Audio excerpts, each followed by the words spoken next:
नमस्कार दोस्तों, OCN network में आपका स्वागत है। मैं हूं ओमकार चौधरी।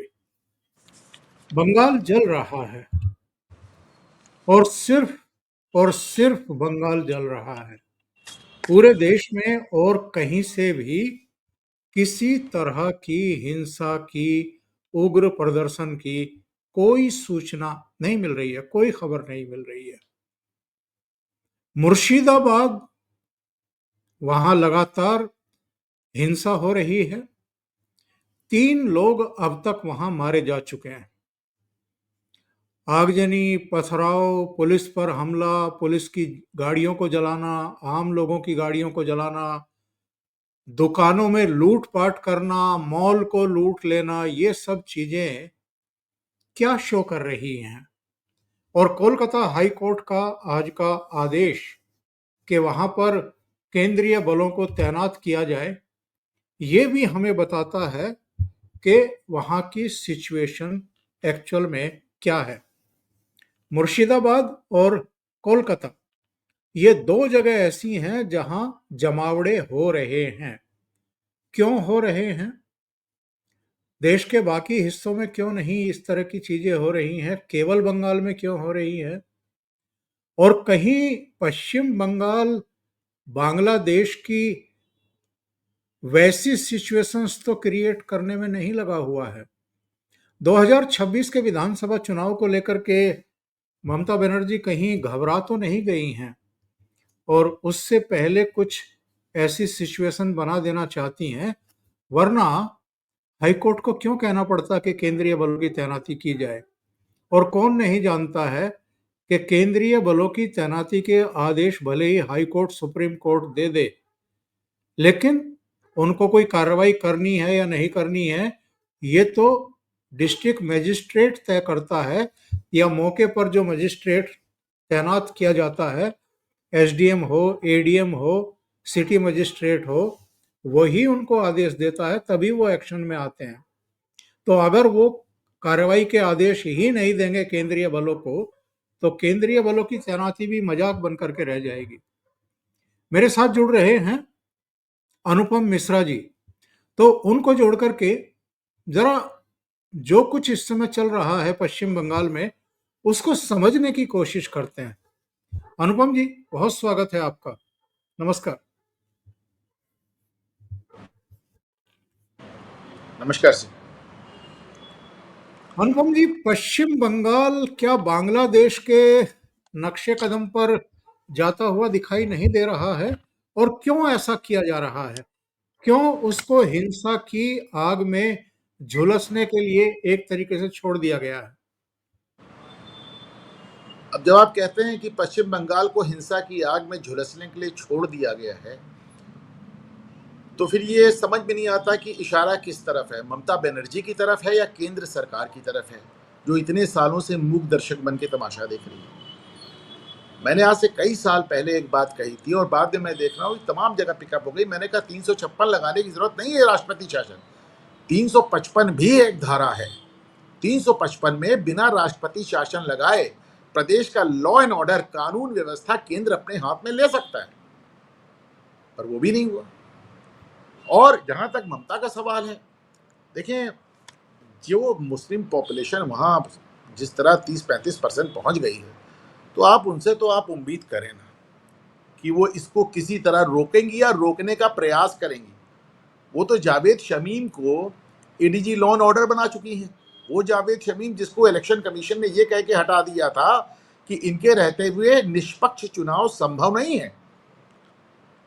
उन्होंने तो जावेद शमीम को एक लंबे समय तक कलकत्ता का पुलिस कमिश्नर बना के रखा, फिर बहुत लंबे समय से वो एडीजी लॉ एंड ऑर्डर है, साथ में उनको एंटी करप्शन का भी चार्ज दे दिया गया है। और वो बड़े गर्व से कह रहे हैं कि हमने कहीं पे गोली नहीं चलाई, हमने कहीं कुछ नहीं किया पुलिस ने। और अगर कोई किसी शख्स को गोली वोली लगी भी होगी तो बीएसएफ की गोली से लगी होगी। तो पहले ही कह रहे हैं कि हमारे हाथ में कुछ नहीं, हम कुछ नहीं करेंगे। लेकिन देखिए साहब, पोइटिक जस्टिस देखें, वो ममता बनर्जी जो अब तक केंद्र सरकार की तमाम फोर्सेस को गालियां देती थी, सीबीआई अधिकारियों को गिरफ्तार कर लेती थी, ईडी के अधिकारियों को तब तक रोक के रखती थी पुलिस के साथ द्वारा जब तक जहां पे बम फटा होता था वहां पे सारे सबूत नहीं खत्म हो जाते थे। जब सेना नॉर्थ ईस्ट की तरफ जाती थी और बंगाल से क्रॉस करती थी तो उसको भारत का बंगाल पे हमला कहती थी। ये बीएसएफ को काम नहीं करने देती थी। बीएसएफ जो वहां घुसपैठ रोकने की कोशिश कर रही है उसको रोकने की कोशिश करती थी। आज 2 दिन 3 दिन से बीएसएफ के सहारे हैं। कल भी इन्होंने बीएसएफ की मदद मांगी और आज तो कलकत्ता हाई कोर्ट ने ही ऑर्डर कर दिया कि साहब सेंट्रल फोर्सेस की मदद ले, आपके बस का नहीं। तो ममता बनर्जी का तो ये हाल है और बड़े सबक भी आते हैं साहब इससे। आप बताएं, कम से 50,000 करणी सेना के सदस्य आज आगरा में इकट्ठा हो गए। मतलब आप देखें हुजूम, क्या बड़ा हुजूम, सबके हाथ में तलवार और सबके हाथ में हथियार, और एक शख्स घायल नहीं हुआ, जरा सी हिंसा नहीं हुई, कहीं किसी के घर में तोड़फोड़ नहीं हुई। अब देखिए ना, इसे लॉ एंड ऑर्डर कहते हैं, जिसको सुप्रीम कोर्ट कहता है कि उत्तर प्रदेश में लॉ एंड ऑर्डर ध्वस्त हो गया है। वहां पे 50,000 आदमी इकट्ठा होते हैं और एक आदमी घायल नहीं होता, और जहां सुप्रीम कोर्ट कुछ नहीं कह रहा है वहां का लॉ एंड ऑर्डर सामने है। ओंकार सर, नहीं, आपके प्रयागराज में अगर 66 करोड़ सनातनी आते हैं, गंगा मैया में पावन डुबकी लगाते हैं और अपने गंतव्यों को लौट जाते हैं, जिसका उल्लेख योगी आदित्यनाथ ने भी किया, ये कोई मामूली घटना थी? नहीं नहीं और नहीं नहीं, नहीं, यहाँ इतने लोग आते हैं और एक छेड़छाड़ की घटना नहीं होती, एक लूट की घटना नहीं होती, एक चोरी की घटना नहीं होती, एक छिनैती नहीं होती, एक लुटैती नहीं होती, एक हिंसा नहीं होती। इतना बड़ा मजमा जहां लगे वहां पे एक सोशल मीडिया पे तो तुरंत आता है ना, एक लड़की ने आके, एक महिला ने आके ये नहीं कहा कि साहब हमको गंदी नजर से देखा या हमको छेड़छाड़ किया। कुछ बदमाश टाइप के, अब मैं उनका नाम नहीं लेना चाहता हूं, फोटोग्राफर जरूर नजर आए जो संगम में नहाती हुई औरतों के, महिलाओं के वीडियो बना रहे थे और उनके खिलाफ कार्रवाई भी हुई। तो आप सोचें, इतना बड़ा हुजूम, श्रद्धालुओं का इतना बड़ा रेला, इतिहास में सबसे बड़ा समागम, और सोचे लॉ एंड ऑर्डर। आज देख लें, चलिए वो लोग तो फिर भी दर्शन करने आए थे, श्रद्धा से स्नान करने आए थे, पर आज तो जो करणी सेना के लोग खड़े हुए थे वो तो बाकायदा बड़े उग्र रूप में थे। वो तो कह रहे थे हमला करेंगे, लेकिन आप देखें इतने लोग इकट्ठा हुए और फाइनली शांति के, मतलब आप सोचे एक व्यक्ति घायल नहीं हुआ, किसी को खरोच नहीं आई साहब। इसका भी उदाहरण आपको जल्दी मिलेगा नहीं। ये होता है लॉ एंड ऑर्डर कि भाई अगर तुम आए तो हमने भी यहाँ पे 10,000 पुलिस वाले और पीएसी लगा दिए, ड्रोन लगा दिए, बैरिकेडिंग कर दी और तुमको कोई तरह की हिंसा नहीं करने दी। ये होता है लॉ एंड ऑर्डर, और इसको सुप्रीम कोर्ट कहता है कि उत्तर प्रदेश में लॉ एंड ऑर्डर खत्म हो गया, और जहां कहना चाहिए वहां आप देख ही रहे हैं। नहीं, ये क्यों होता है? जो मैं तो ये देख रहा हूं कि बीजेपी रूल्ड स्टेट में कोई अगर इस तरह का प्रदर्शन भी हो जाए, कोई घटना भी हो जाए, तो सुप्रीम कोर्ट का एकदम अलग रवैया क्यों होता है? और जो ममता बनर्जी की सरकार है या दूसरे विपक्षी दलों की सरकारें हैं, उनके प्रति एकदम दूसरा ही रवैया होता है। अब भाई बीजेपी को लेकर सुप्रीम कोर्ट की क्या धारणा है मेरी तो समझ के बाहर है। आज सुप्रीम कोर्ट ने यह तक कह दिया भाई, चूंकि भाजपा का गवर्नर तमिलनाडु में है, आज सुप्रीम कोर्ट ने यह तक कह दिया कि राष्ट्रपति की शक्तियों को सीमित कर दिया कि तीन तीन महीने महीने में 3 महीने में 3 महीने। अगर बिल आप पे साइन नहीं करेंगे तो कोर्ट मैंडेमस जारी करेगी। अब मैंडेमस क्या होता है? मैंडेमस यानी वी कमांड, यानी कोर्ट द्वारा आदेश दिया जाता है। और सुनिए, जो संविधान है वो क्या कहता है, मतलब आप मैंडेमस जारी करने की बात कर रहे हैं, और मैं आपको यहाँ पे अब क्या दिखाऊं, आर्टिकल 361 कहता है संविधान का कि राष्ट्रपति और गवर्नर के खिलाफ मैंडेमस जारी नहीं हो सकता। तो मतलब आप वहां तक चले गए कि आपने अपना नया संविधान लिख दिया। मैं अपने व्यूअर से अपील कर रहा हूं, आपको मैं देखिए पढ़ के सुनाता हूं। सुप्रीम कोर्ट ने आज आदेश किया है, आप इसको बताएं। उन्होंने कहा है कि it shall be open to the state government to seek a writ of mandamus from this court. कि साहब हमारे पास आइए, हम मैनुमस जारी करेंगे। और आर्टिकल 361 पढ़ के सुनाता हूं। 361 कहता है, द प्रेसिडेंट और the governor of a state shall not be answerable to any court for the exercise and performance of the powers and duties of his office. उसके खिलाफ मैनुमस जारी नहीं हो सकता। तो आपने तो अपने नया संविधान ही लिख दिया सब, सिर्फ इसलिए क्योंकि माना जा रहा है कि भारतीय जनता पार्टी अपने गवर्नर के जरिए तमिलनाडु में बिल नहीं पास होने दे रही। ये वही देश है जहां पे राजीव गांधी 1986 में प्रेस बिल लेकर आए थे, ज्ञानी जैल सिंह ने उठा के रख लिया, साइन नहीं किया, आपको याद होगा, जिसको पोस्टल बिल कहा जाता था, जब प्रेस बिल जिसमें चिट्ठियां पढ़ने का उनको आदेश में वो हक मिल जाता। और साहब वो 12 साल तक लंबित रहा। जैल सिंह ने नहीं साइन किया, वेंकट रमन ने नहीं साइन किया, किसी ने नहीं साइन किया, और 12 साल बाद अटल बिहारी की सरकार ने उसको वापस लिया। इसको पॉकेट वीटो कहा जाता है प्रेसिडेंट का। वो अमेरिका में भी है, भारत में भी है, हर जगह है। और आज सुप्रीम कोर्ट ने कह दिया there is no such thing as pocket veto. हम पॉकेट वीटो नहीं करने देंगे। हम राष्ट्रपति को, अरे यार, अच्छा फर्ज कीजिए राष्ट्रपति नहीं मानता आपकी बात, तो क्या करेंगे? कंटेम्प्ट करेंगे, उस पर गिरफ्तार करेंगे, उसको क्या करेंगे? तो ये मत पूछे कि supreme court Bharatiya Janata party की ना माने पे इस तरह के ऑर्डर्स के वो कैसे करने लगती है। मेरा तो खुद ही समझ के बाहर है।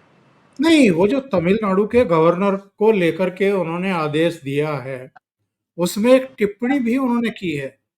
उन्होंने कहा है कि आप संविधान के तहत 3 महीने में फैसले लेने के लिए बाध्य हैं, किसी पार्टी के कहने के अनुसार काम नहीं कर सकते, किसी पार्टी के कहने के अनुसार काम नहीं कर सकते। ये टिप्पणी करने का सुप्रीम कोर्ट को जरूरत क्यों महसूस हुआ, और ये टिप्पणी आखिर क्यों की गई? ये भी तो अपने आप में एक आपत्तिजनक टिप्पणी है। देखिए, अगर मुझे ठीक याद आ रहा है तो आर्टिकल 211 में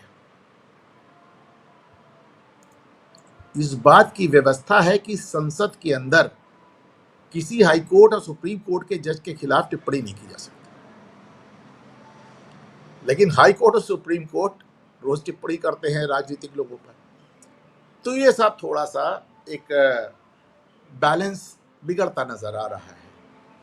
और ये बात जैसे सुप्रीम कोर्ट ने कहा, जैसे उन्होंने कह दिया कि आप किसी पार्टी के तहत काम नहीं कर सकते। आपने कह दिया उत्तर प्रदेश में लॉ एंड ऑर्डर ही खत्म हो गया है। कोविड के दौरान कोर्ट ने कुछ ऐसे आदेश उत्तर प्रदेश को लेकर किए थे। तो साहब अब मैं क्या कहूँ, ये ठीक नहीं। वापस लौटते हैं पश्चिम बंगाल पर। अनुपम जी, पश्चिम बंगाल ही क्यों सुलग रहा है? बाकी देश में शांति, अपेक्षाकृत शांति क्यों है? सब पश्चिम बंगाल इसलिए सुलग रहा है क्योंकि पश्चिम बंगाल में ऑफिशियली अल्पसंख्यकों मुसलमानों की जनसंख्या 30% हो गई है, और अनऑफिशियली बताया जाता है इससे ज़्यादा 35% हो गई, 34% हो गई। ये भी बताया जाता है कि साहब जनसंख्या तो जो है वो है ही।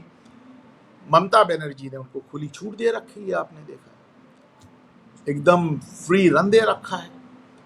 तो क्योंकि अच्छा देखिए, इसको इस तरह भी समझे ना, जहां आदमी 5% वोट के लिए परेशान होता है, तमिलनाडु में भारतीय जनता पार्टी 11.5% वोट ले आई, बता रहे कि बहुत बड़ा काम कर दिया।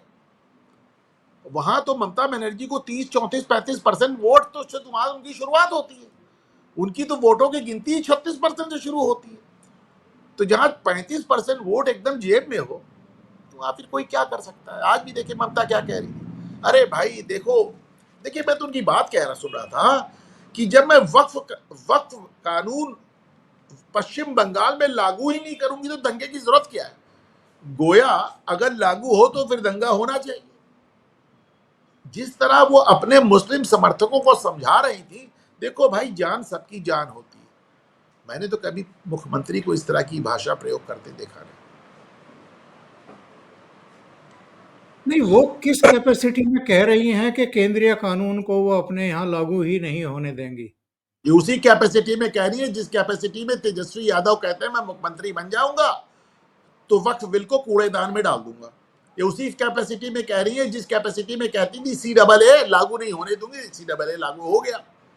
ये उसी कैपेसिटी में कह रही है जिस कैपेसिटी में वो कहती हैं कि पश्चिम बंगाल भारत के साथ अच्छे संबंध चाहता है, जैसे वो एक अलग देश की प्रधानमंत्री हो। और एक अहंकार तो कुछ महीने पहले तक दिल्ली के मुख्यमंत्री रहे अरविंद केजरीवाल को भी था। वो विधानसभा में खड़े होकर के कहते थे कि दिल्ली के मालिक तो हम हैं। तो दिल्ली के असली मालिकों ने उनको बताया कि असली मालिक कौन है दिल्ली का। और गवर्नर के ही संदर्भ में कहते थे, गवर्नर के, कौन है एलजी, कहां से आया एलजी, दिल्ली के मालिक हम हैं। देखिए, मेरा मानना है कि अगर पश्चिम बंगाल की जनता कम्युनिस्ट रूल जो 34 साल से जिनके कैडर ने एक चप्पे चप्पे पे कब्जा कर लिया, अगर उनको हटा सकती है तो ममता को भी हटा सकती है। लेकिन अब इसमें दो तरह की बातें हैं। तमाम लोग यहाँ ममता का ये मामला इतने लंबे समय तक चला आ रहा है कि अब मैं देख रहा हूं कि भाजपा समर्थक ममता से उतना नाराज नहीं हो रहे हैं। उनको लग रहा है ममता को तो ये करना ही करना है ऐसा। अब वो भाजपा से नाराज हो रहे हैं कि आप क्यों नहीं कुछ कर रहे हैं। और मेरा अपना मानना है कि केंद्र का भी एक संवैधानिक दायित्व है। और ये हिंदुओं को निशाना बनाना क्यों शुरू किया गया है? वक्फ अधिनियम से हिंदुओं का क्या लेना देना है? पिता पुत्र की जिस तरीके से हत्या की गई है, और ये पिता पुत्र भी कोई सामान्य नागरिक नहीं है, वो मूर्ति बनाते हैं। मूर्ति बनाने वाले पिता पुत्र की घर में घुस करके पहले पिटाई करना बुरी तरह, फिर चाकुओं से गोद करके हत्या करना। 3 हत्याएं हो चुकी हैं मुर्शिदाबाद जिले में। तीनों हिंदू हैं। हिंदुओं को निशाना क्यों बनाया जा रहा है? इसलिए मैंने अपने इंट्रो में कहा था कि पश्चिमी बंगाल जो है ये बांग्लादेश की राह पर तो नहीं चल निकला है, और ममता बनर्जी की पूरी सरकार और शासन प्रशासन हाथ पर हाथ रख के फिर से वैसे ही बैठे हुए हैं जैसे पहले हिंसा के समय ऐसी घटनाएं होती रही हैं। कश्मीर में हिंदुओं को निशाना क्यों बनाया गया? कश्मीर के हिंदुओं ने क्या किया था? फिलिस्तीन में जब हिंसा होती थी तो भारत पहले जल उठता था। मुझे याद है, मैं बचपन में जब फिलिस्तीन में जरा सी भी हिंसा होती थी, इजराइल कुछ करता था तो हमारे यहाँ ट्रेनें जला देते थे, हिंदू इलाकों में पत्थरबाजी हो जाती थी। उसका हिंदुओं से क्या लेना देना? आप सोचिए, हजरत बल से वो क्या प्रॉफिट का बाल चोरी हो गया और बांग्लादेश के हिंदुओं को मार डाला, जला डाला, उनसे क्या लेना देना? बाबरी मस्जिद अयोध्या में गिरती है और बांग्लादेशी हिंदू मारा जाता है। तो क्या हिंदुओं का कभी कभी इन चीजों से? भाई, सवाल ये है कि वक्फ के खिलाफ उनको अपनी उग्रता दिखानी है। उग्रता दो जगह सबसे ज्यादा दिखाई जा सकती है। पॉपुलेशन परसेंटेज के हिसाब से आसाम में और पश्चिम बंगाल में मुसलमानों की जनसंख्या उत्तर प्रदेश से ज्यादा है, लेकिन पॉपुलेशन के हिसाब से सबसे ज्यादा उत्तर प्रदेश में। अब उत्तर प्रदेश में दिखा नहीं सकते। आसाम में भी हिमंत बिस्वा शर्मा एक लिमिट के आगे बर्दाश्त नहीं करेंगे, तो दिखानी उनको उत्तर प्रदेश, बंगाल में ही, जैसा आप कह रहे हैं कहीं और क्यों नहीं, बंगाल में ही दिखानी है। और जब बंगाल में ही दिखानी है तो क्या अब मुसलमानों पे कैसे दिखाएंगे भाई? वो तो उनको हिंदुओं पे दिखानी हो, दिखा रहे हैं। और जब वक्फ नहीं था तो भी वहां पे कौन सा रामनवमी का जुलूस निकल पाता था? जब वक्फ नहीं था तो भी कौन सा हिंदू बड़ा सुरक्षित? ये जो कुछ चल रहा है इसके पीछे इंडी अलायंस की भीतरी कुछ जो लड़ाई चल रही है कि सुप्रीम कौन और किसको होना चाहिए, इसका सर्वे सर्वा ये साबित करने की होड़ तो नहीं है कि देखो हम ही लीड ले रहे हैं। बाकी इंडिया अलायंस के घटक दल, उनके नेता सब चुपचाप हाथ पर हाथ रख के बैठे हैं। जो कुछ कर रहे हैं हम ही कर रहे हैं यहाँ। देखिए, मुझे ईमानदारी से, मैं कल भी अपने चैनल घूमता आईना पे कह रहा था, तमाम लोग मुझसे सहमत नहीं थे, पर मुझे ईमानदारी से नहीं लगता है कि ममता बनर्जी अपने राज्य में खुद हिंसा भड़कते हुए देखेंगे। जिस तरह हिंसा बेकाबू होती जा रही है, कोई बड़ी बात नहीं कि केंद्र उसमें राष्ट्रपति शासन लगा ही दे, कोई बड़ी बात नहीं कि सुप्रीम कोर्ट से ही कोई ऑब्जर्वेशन आ जाए। मैं नहीं समझता कि, देखिए, ममता बनर्जी अपने राज्य में मुस्लिम वोटों की इकलौती सौदागर हैं। उनको धड़ाधड़ वोट मिल रहे हैं, उन्हें कुछ ऐसा करने की आवश्यकता नहीं है। पर हकीकत ये है कि पिछले 15 साल में जो भस्मासुर उन्होंने तैयार किया है वो आज उन्हीं के सर पे हाथ रख के नाच रहा है। क्या कर लेंगे? नहीं, जो मूल सवाल मेरा है अनुपम जी, कि केवल पश्चिम बंगाल में ही क्यों, बाकी राज्यों में क्यों नहीं? मैंने तो कहा क्योंकि पश्चिम बंगाल में जो प्रतिशत है उससे ज्यादा प्रतिशत सिर्फ असम में है। वहां हेमंत बिस्वा शर्मा की सरकार है, क्योंकि पश्चिम बंगाल में ममता ने आज नहीं 1.5-2 दशक से मुस्लिम पॉपुलेशन को एकदम फ्री हैंड दे रखी है। क्योंकि पश्चिम बंगाल का जो हिंदू वोटर है और खास तौर से जो ममता का वोटर है, जो भद्रलोक का वोटर है, वो अभी भी सेकुलरिज्म की चाशनी पी रहा है। तो ऐसे में ममता बनर्जी इस तरह के एक्सपेरिमेंट्स वहां कर सकती हैं। पहली बात, जहां तक जो प्रदर्शनकारी हैं और जो हिंसा कर रहे हैं उनको समझ में आता है कि संख्या बल के लिहाज से उत्तर प्रदेश में भले वो ज्यादा है, लेकिन उत्तर प्रदेश में तमाशा करेंगे तो फिर योगी उनसे वैसे ही पेश आएंगे। बनारस में कुछ लोगों ने मात्र प्रदर्शन किया था, योगी ने सबको 2-2 लाख का मुचलका थमा दिया। तब से उत्तर प्रदेश में कोई प्रदर्शन नहीं हुआ। तो मुजफ्फरनगर में एक काली पट्टी बांध ली थी, 50,000 का जुर्माना ठुक गया। मैंने सुना है कि मुनव्वर राना की बेटी को भी 5 लाख का मुचलका आ गया। तो मेरा भाई, वो योगी से जूझ नहीं सकते, हेमंत बिस्वा शर्मा से जूझ नहीं सकते। दिल्ली में है, दिल्ली में, बस बाकी जगह कहीं ना कहीं कुछ चेक एंड बैलेंस है। ममता बनर्जी ने इनको एकदम खुली छूट दे रखी, पहली बात। दूसरी बात, बॉर्डर स्टेट है, इनको हमेशा बांग्लादेश से कट्टरपंथियों का सपोर्ट मिलता रहा है। तो वहां पे कट्टरपंथ केरल से ज्यादा है, वहां का कट्टरपंथ उत्तर प्रदेश से ज्यादा है, बिहार से ज्यादा है, वहां का कट्टरपंथ कहीं और से ज्यादा है। ये बात तो मैंने अपने शो में भी कही थी कि 15 राज्यों में तो इस समय भारतीय जनता पार्टी की अपनी सरकार, अपना मुख्यमंत्री है। 7 राज्यों में एनडीए की सरकारें हैं, जिनमें चंद्रबाबू से लेकर के नीतीश बाबू और तमाम दूसरे इनके मुख्यमंत्री साथी सहयोगी हैं। तो कम से कम 21-22 राज्यों में तो सीधे केंद्र सरकार के अधीन काम करने वाली राज्य सरकारें हैं, भारतीय जनता पार्टी और एनडीए की सरकारें। और बाकी स्टेट में मुझे ताज्जुब है, केरल में कुछ नहीं हो रहा है। केरल में कुछ नहीं हो रहा है। सबसे बड़ी बात है कि केरल में कुछ नहीं हो रहा है। मतलब आप देखें, वहां पे भी मुस्लिम पॉपुलेशन 30% पहुंच गई, लेकिन केरल में कुछ नहीं हो रहा है। इसीलिए मैं कहता हूं कि साहब, कोई डीएम सीएम पीएम ये नहीं चाहता कि हमारे इलाके में दंगा हो, लेकिन ममता बनर्जी ने एक भस्मासुर तैयार किया है जो उनके कंट्रोल में अब नहीं है। और आपका क्या मानना है? मेरा मानना तो ये है कि ये हफ्ते, 2 हफ्ते, ज्यादा से ज्यादा 1 महीना, सवा महीना, इससे ज्यादा तो बंगाल में भी नहीं चल सकता है और बाकी राज्यों में भी नहीं चल सकता है। इसके बाद शांति होनी ही है, इनके झूठ की पोल खुलनी ही है, सीएए की तरह। जैसे इन्होंने कहा था सीएए में के मुसलमानों की नागरिकता छिन जाएगी। अमित शाह ने तो चैलेंज कर दिया राहुल गांधी और तमाम नेताओं को पार्लियामेंट में खड़े होकर के कि मुझे बताओ, 2 साल हो गए हैं लागू हुए, किसी एक मुसलमान की नागरिकता गई हो तो क्या मुसलमान भी अब समझ रहे हैं कि झूठ बोल करके हमें उकसाने, भड़काने और मरवाने का ये काम कर रहे हैं विपक्षी दल? देखिए, मुसलमान इस बात को बखूबी समझता है कि भाजपा के नाम पे वो विपक्षी दलों के हाथों बंधक है। लेकिन अगर वो इस बात को समझता है तो वो वहां ये भी दूसरी सच्चाई भी है कि वो इस बंधन से अभी बाहर आने के लिए तैयार नहीं।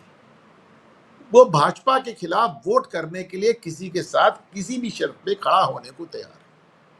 इसको आप समझ लें। मैं हमेशा बदरुद्दीन अजमल का हवाला देता हूं, जो आदमी लाखों वोट से जीतता था, वो 10.5 लाख वोट से हार गया आसाम में, क्योंकि मुसलमानों को लग रहा था कि इस समय एक एक सीट जोड़ के कांग्रेस की झोली में डाल दो और नरेंद्र मोदी को आने से रोक लो।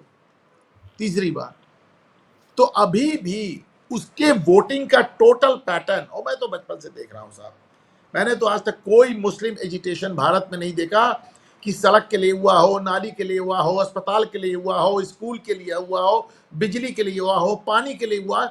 मुस्लिम एजिटेशन भारत में जब भी हुआ है मजहबी आधार पे हुआ है। और एक वर्ग तो अब इनका भी खुल कर के ये कहने लगा है, हालांकि उसको ये संघी बोलना शुरू कर चुके हैं और तमाम विशेषणों से उनको अलंकृत करना शुरू कर दिया। वो कह रहे हैं कि भाई ये कानून तो ठीक बना है, ये जो मठाधीश बने हुए थे, भूमाफिया थे, जो कुंडली मार करके बैठे हुए थे, इन्होंने गरीब गुरबा के लिए, जिनके सिर पर छत नहीं है, उनके लिए क्या किया? जिनके बच्चों को इलाज नहीं मिलता है, एजुकेशन नहीं मिलती, उनके लिए क्या किया? अब कम से कम इनके कब्जे से ये जमीन निकलेगी तो सरकारें कुछ तो करेंगी उनकी भलाई के लिए। ये जो एक सेगमेंट है, ये जो एक हिस्सा है जो वक्फ बिल का खुलेआम स्वागत कर रहा है, पसमानदा समाज से आता है, ये स्वागत जरूर करेगा, पर वोट ये आज भी भाजपा को हटाने के लिए देगा। मैं आपको दो एग्जाम्पल देता हूं। बनारस में, काशी में, वाराणसी में, नरेंद्र मोदी की कॉन्स्टिट्यूंसी में, जिस इलाके में, जो एक इलाके में जितने मुस्लिम कार्यकर्ता थे भाजपा में, उतने वोट भी नहीं मिले उनको। यानी पार्टी के कार्यकर्ताओं ने वोट नहीं दिया अपनी पार्टी को। और दूसरा एग्जाम्पल आपको देता हूं कि साहब, मैं अक्सर बताता हूं कि हमारे यहाँ प्रयागराज में वो साहब एक हमसे मिले, वो मिल्की समाज से आते हैं। मुसलमानों में मिल्की समाज जमींदार समाज होता है। उन्होंने कहा कि साहब वो अतीक अहमद ने बहुत परेशान कर रखा था साहब हमारे यहाँ, उसकी वजह से तमाम उन मिल्कियों और गद्दियों की वहाँ झगड़ा चलता है। तो गद्दियों ने हमारे यहाँ साहब बहन बेटियों को उठना बैठना मुश्किल कर दिया था। योगी ने सफाया कर दिया, हम बड़े एहसानमंद हैं। अब अतीक का टेंशन खत्म हुआ, अब आराम से सपा को वोट डालेंगे, अखिलेश भैया को वापस लाएंगे। अब बताइए, क्या लगता है आपको, बंगाल में ये कब तक चलेगा? मेरा अपना मानना है सर, और आपके चैनल पे बहुत एहतियात से और बहुत जिम्मेदारी से कह रहा हूँ कि अगले शनिवार को जब हम लोग बैठेंगे तो ये सब समाप्त हो चुका होगा। हिंसा तो मैक्सिमम, देखिए हिंसा अगर सेंट्रल फोर्सेस के हाथ में आ जाता है तो हिंसा तो तत्काल रुक जाएगी। बाकी थोड़ा बहुत तमाशा चलता रहेगा, हफ्ता 10 दिन ज्यादा नहीं चल सकता। अनुपम जी, बहुत बहुत धन्यवाद ओशियन नेटवर्क के लिए इतना समय निकालने के लिए और महत्वपूर्ण मुद्दे पर चर्चा करने के लिए। Thank you so much. नमस्कार।